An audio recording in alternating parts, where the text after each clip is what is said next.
Hello everyone, how are you? This is Dr. Chavigar. Welcome to my channel Krishna Institute of Law. आज मैं आपको lecture दूंगी juvenile justice board, जिसे हम short में कहते हैं जेजे बोर्ड। ये बहुत इम्पॉर्टेंट टॉपिक है। ये जो आपका टॉपिक है जुवेनाइल डेलिंक्वेंसी, उसी का एक पार्ट है। तो आज मैं आपको बताने वाली हूँ जेजे बोर्ड के बारे में। देखिए, सबसे पहले मैं आपको इसका कॉन्स्टिट्यूशन बताती हूँ। इसमें एक तो प्रिंसिपल मजिस्ट्रेट होता है और आपके 2 सोशल वर्कर होते हैं, और उन दोनों सोशल वर्कर में एक जो है वुमेन होनी चाहिए।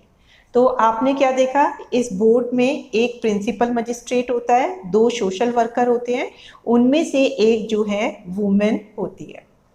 अब ये जो प्रिंसिपल मजिस्ट्रेट होता है, ये जुडिशियल मजिस्ट्रेट भी हो सकता है, फर्स्ट क्लास और मेट्रोपॉलिटन मजिस्ट्रेट भी हो सकता है ये। लेकिन इनको जो है, जो चाइल्ड साइकोलॉजी है और चाइल्ड वेलफेयर में एक स्पेशल ट्रेनिंग होनी चाहिए, तभी ये जो है प्रिंसिपल मजिस्ट्रेट बन सकते हैं। और यही लोग जो हैं, जो प्रिंसिपल मजिस्ट्रेट हैं, ये बोर्ड के हेड कहलाते हैं। और बाकी के जो 2 सोशल वर्कर हैं, वो गवर्नमेंट अपॉइंट करती है, लेकिन वो अपनी डिस्क्रिप्शन पे ही नहीं करती, बल्कि एक सिलेक्शन कमेटी के थ्रू करती है। और वो सिलेक्शन कमेटी का हेड क्या होता है, किसी भी हाई कोर्ट का रिटायर्ड जज जो है उसका हेड होता है। तो सिलेक्शन कमेटी की मदद से गवर्नमेंट 2 सोशल वर्कर को अपॉइंट करती है। बाकी जो है जुडिशियल मजिस्ट्रेट और आपका फर्स्ट और मेट्रोपॉलिटन मजिस्ट्रेट प्रिंसिपल मजिस्ट्रेट हो सकते हैं, लेकिन उनको जो है चाइल्ड साइकोलॉजी और चाइल्ड वेलफेयर में अच्छी ट्रेनिंग होनी चाहिए। तो ये था आपका कॉन्स्टिट्यूशन ऑफ बोर्ड। अब जो जुवेनाइल क्राइम करते हैं, तो वो 2 तरह के क्राइम हो सकते हैं। एक तो बिल्कुल छोटा मोटा पैटी क्राइम होते हैं, और दूसरे हीनियस क्राइम होते हैं। अगर छोटे मोटे क्राइम है, तो उसके लिए जो जेजे बोर्ड है, वो समरी प्रोसीडिंग्स के थ्रू भी जो है उसकी सुनवाई कर सकता है। समरी प्रोसीडिंग में इवन एक मेंबर भी जो बोर्ड का होता है, वो भी प्रोसीडिंग स्टार्ट कर सकता है। लेकिन जो बोर्ड की नेक्स्ट मीटिंग होगी, उसमें उस प्रोसीडिंग्स को बोर्ड कंफर्म करेगा, और फाइनल डिसीजन जो है उसमें मेजॉरिटी से ही लिया जाएगा, जिसमें कि प्रिंसिपल मजिस्ट्रेट की प्रेजेंस जो है जरूरी होगी। तो ये था आपका समरी प्रोसीडिंग्स। अब आता है आपका स्पेशल प्रोसीजर। देखिए, जो जेजे बोर्ड होता है, ये ऑर्डिनरी क्रिमिनल जो ट्रायल होते हैं उसको फॉलो नहीं करता है, क्योंकि ये बच्चों से, जुवेनाइल से रिलेटेड होता है, तो इसलिए इसका प्रोसीजर भी अलग होता है। तो अब हम इसका पढ़ेंगे कि स्पेशल प्रोसीजर में ये क्या क्या चीज़ें इसकी आती हैं। सबसे पहले तो जो इनकी हियरिंग होती है, वो बिल्कुल इनफॉर्मल होती है। इसमें फॉर्मल तरीके से नहीं किया जाता, बल्कि इनफॉर्मल तरीके से किया जाता है।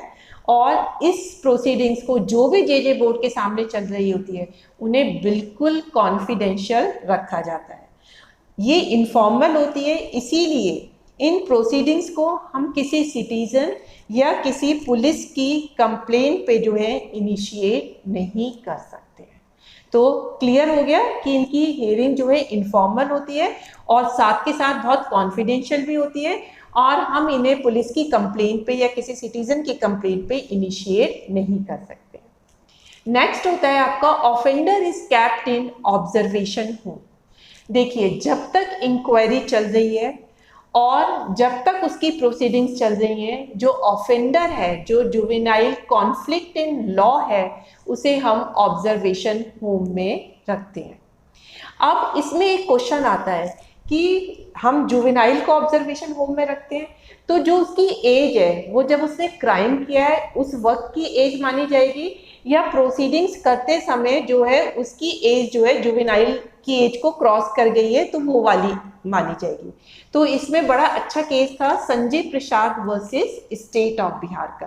कौन सा केस था आपका ये? Sanjay Prasad versus state of Bihar. इसमें जेजे बोर्ड के सामने इंक्वायरी चल रही होती है। तो इंक्वायरी की जब प्रोसीडिंग्स चल रही होती है, तो वो जो जुवेनाइल होता है, वो जो है मेजर हो जाता है।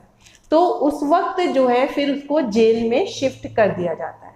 लेकिन कोर्ट कहता है कि हम ये देखेंगे कि उसने जब क्राइम किया था उस वक्त वो जुवेनाइल था या नहीं था, और अगर वो उस वक्त जुवेनाइल था तो प्रोसीडिंग्स करते समय भी जो है फिर हम उसको ऑब्जर्वेशन होम में ही रखेंगे। भले ही उसकी उम्र जो है जुवेनाइल की उम्र को क्रॉस कर गई है, फिर भी हम उसे जेल में जो है शिफ्ट नहीं करेंगे। तो ये बच्चे जब ऑब्जर्वेशन होम में रखे जाते हैं तो उनको हम 3 कैटेगरी में बांट देते हैं।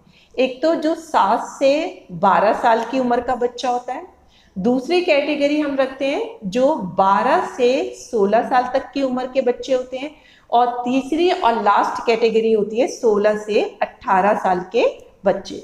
ये हम उनकी इसलिए रखते हैं क्योंकि हम उनकी फिजिकल और मेंटल कंडीशन के हिसाब से उन पे जो है अच्छे से सुपरवाइज कर सकें।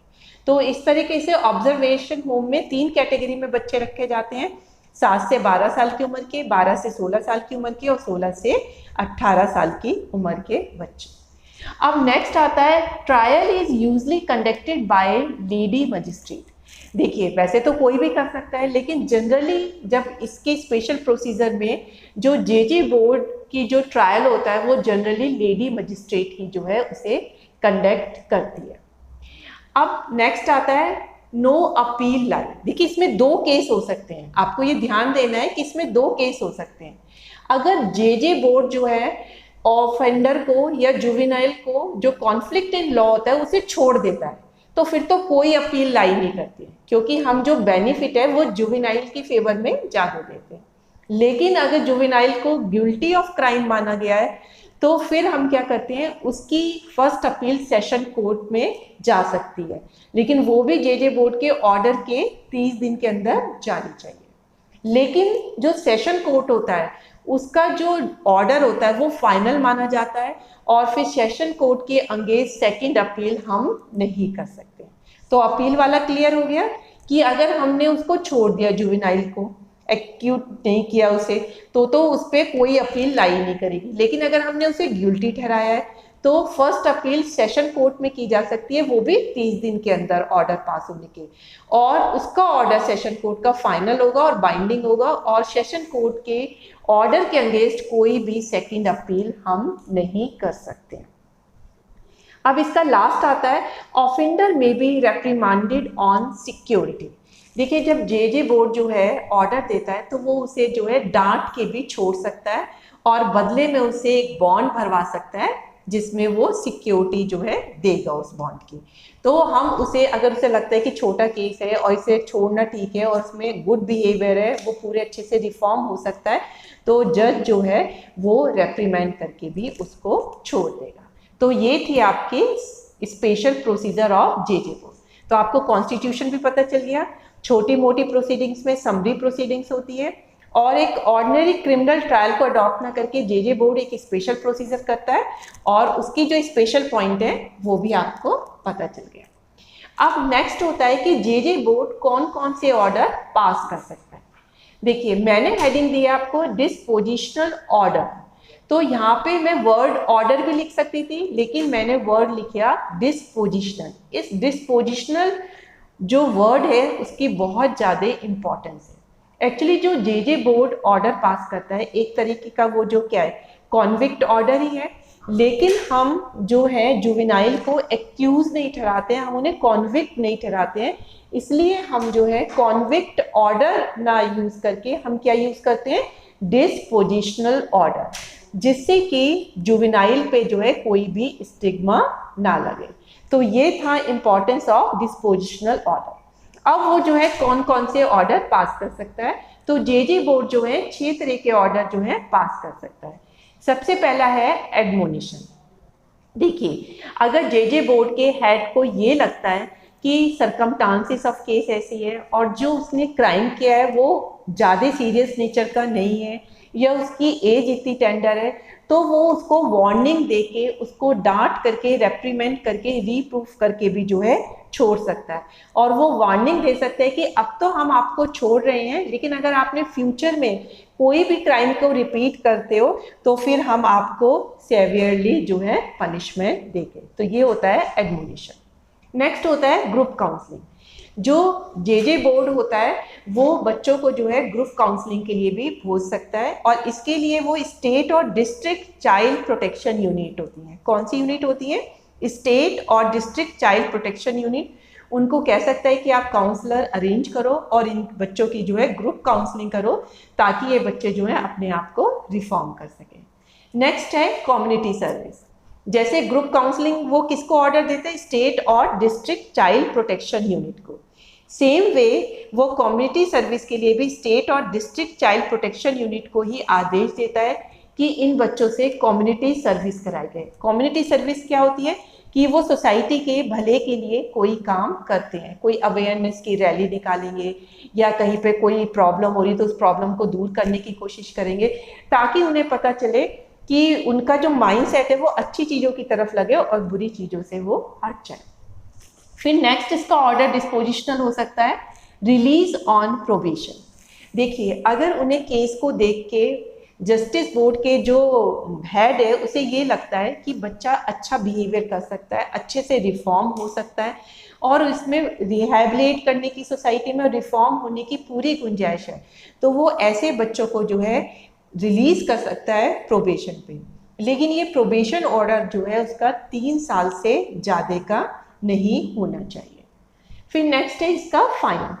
अगर उसको लगता है जे बोर्ड को कि बच्चों पे हमें फाइन लगाना है, जुवेनाइल पे जो उसके क्राइम के लिए फाइन लगाना है, तो वो उसको जो है फाइन की भी पनिशमेंट दे सकता है। लास्ट है इसका डिटेंशन इन स्पेशल होम। जे बोर्ड अगर ऊपर वाली जो 5 पनिशमेंट न देके उनको स्पेशल होम में डिटेंशन का भी ऑर्डर पास कर सकता है। लेकिन अगर जुवेनाइल की एज 17 ईयर से ज़्यादा है और 18 ईयर से कम है तो वो 2 साल से कम का ऑर्डर पास नहीं करेगा डिटेंशन का।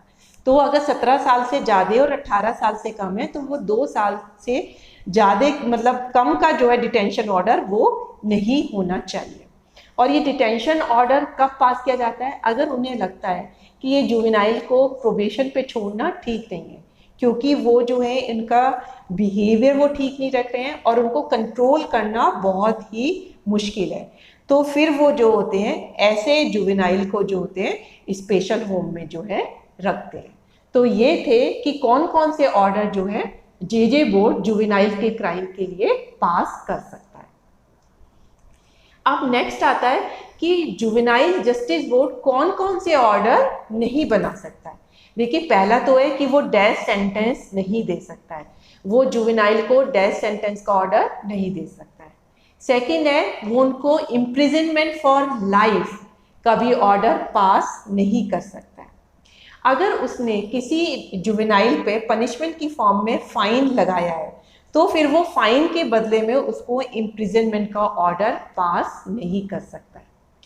अगर उन्होंने जो है उसको रेप्रीमेंड करके छोड़ दिया और बदले में उससे जो है सिक्योरिटी बॉन्ड भरवाया है, तो अगर जुवेनाइल या उसके गार्जियन ने सिक्योरिटी बॉन्ड नहीं भरा तो उसके डिफ़ॉल्ट में भी वो जो है उनको इम्प्रिजनमेंट का ऑर्डर पास नहीं कर सकता है। तो ये थे आपके कि कौन कौन से ऑर्डर जे बोर्ड पास नहीं कर सकता है। तो आपको ये बड़ा इम्पॉर्टेंट टॉपिक है और जे बोर्ड के बारे में स्पेशल से एक क्वेश्चन जरूर आ जाता है।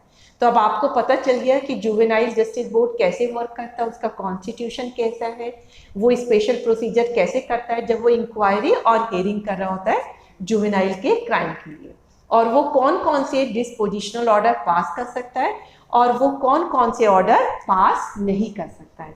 तो आई थिंक कि आपको मेरा लेक्चर बहुत अच्छे से पसंद आ गया होगा। तो that's all for today lecture. Thank you very much.